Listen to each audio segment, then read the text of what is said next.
Hey up everybody, my name's Joshua Morrison, director of Johnny Moz's Lessons in Confidence. Today, I don't really know what I'm going to talk about. See, with a lot of these videos, it's a stream of conscious sort of thing. That's what these videos are.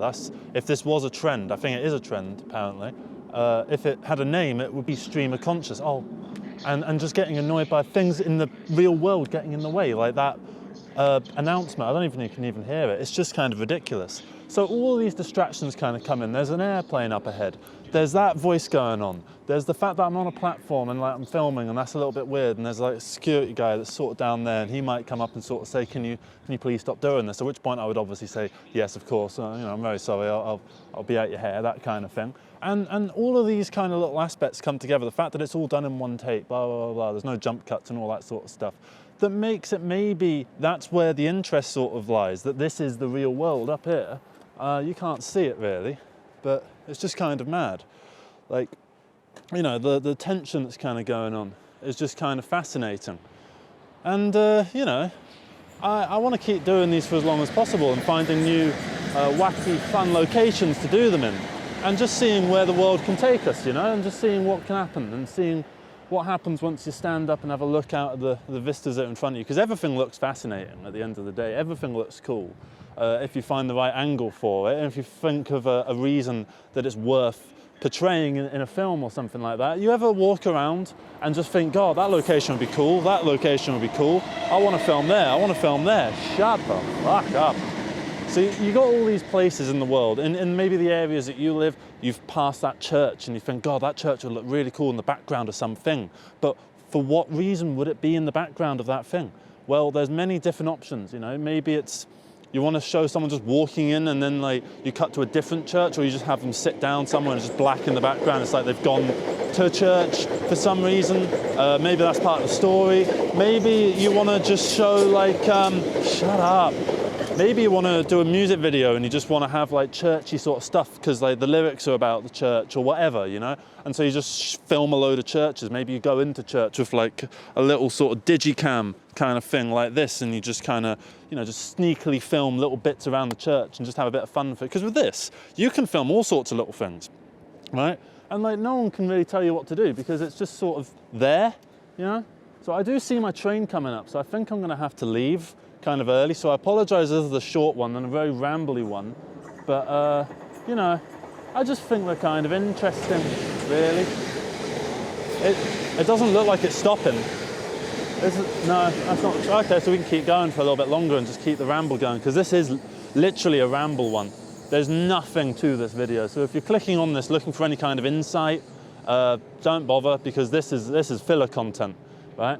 And it's fine to make filler content sometimes, because the point is to keep the groove going, because you're never going to make the best thing every single time. You're never going to top yourself every single time. And if you try to do that, you're pressuring yourself unnecessarily to do something that is just pointless, because, someone might think that this is the best video that I've made, right? And I would disagree with them vehemently, but it just... Oh.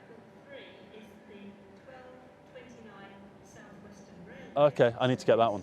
So what's the time now? We've got like maybe 3 minutes left, something like that. How long have we got? We've got 4 minutes left of a video. So I think we've got enough time to cover this topic of like, how you might start off doing something and you might put a lot of effort into it, and then it sort of slowly factorizes and becomes machine, like a conveyor belt of content. And sometimes it'll be a hit, sometimes it'll be a miss, sometimes it'll be good, sometimes it'll be bad. The Simpsons had bad episodes during their golden age, right? I don't particularly care for the quartet bloody a cappella one. I don't really care for like all the musical stuff. And season 3, I don't think is that great. It's all right. It's easily the weakest of the classic era, right? By a good margin, right? And I consider the classic era to be season 1 to season 10, right? And season 3, I think is the worst one, bar none. And that's not to say there's not good episodes in it. I like the episode where Homer gets Lisa to do all like the gambling for him. That's really cool. And just things like that, but they didn't hit every time. But, we have this classic era of The Simpsons, and we've got plenty of episodes past the classic era that are fantastic, Can these trains shut the fuck up for a second, please? Please, for God's sake. So, yeah, I just feel like maybe what's important to remember is you're making stuff, right? You're not always going to make your best stuff, but what's important is that you just make some stuff, because it's better to make bad content than it is to make no content. It's better to create than it is to not create, because even if you look back and you kind of go, I disagree with what I was trying to say there, you know, it's a perspective, and it's a perspective that's a time capsule of where you were in the world, what your mindset was at that particular time. And that on its own has worth, even if it's just to you. But if you upload it to YouTube, people might get something out of it. If you upload it to whatever, people might get a little something out of it. I don't know why I'm doing the money sign, but they might just, maybe that's a Freudian slip. But you know, people will find something out of it. People will get what they get out of what you do, because again, the death of the artist is real, and what you think of your works matters very little compared to what the audience gets from it, right? It's the same way that, like, you know, people manage to get all sorts of messages out of Fight Club, for instance. They manage to get their own takeaways from it that are quite contrary to what David Fincher's original intention with the film was. But you know, I think that's okay, because if anything, that shows how good a film Fight Club is. I really like Fight Club. It's not one of my favorite films. It's maybe in my top, like, it's maybe like at the bottom of my top 100, maybe 98 or something like that. It's a good film, right? But it doesn't matter what David Fincher thinks about it, because I bet now he thinks differently about Fight Club than compared to when he was making it. He probably feels like it's a different story to what he was doing, and he probably disagrees with the specifics. And my train's coming, so I need to fuck off. Thank you very much for watching this video. I love you all, you're all brilliant. Sorry this one's a total mess, but yeah, bye.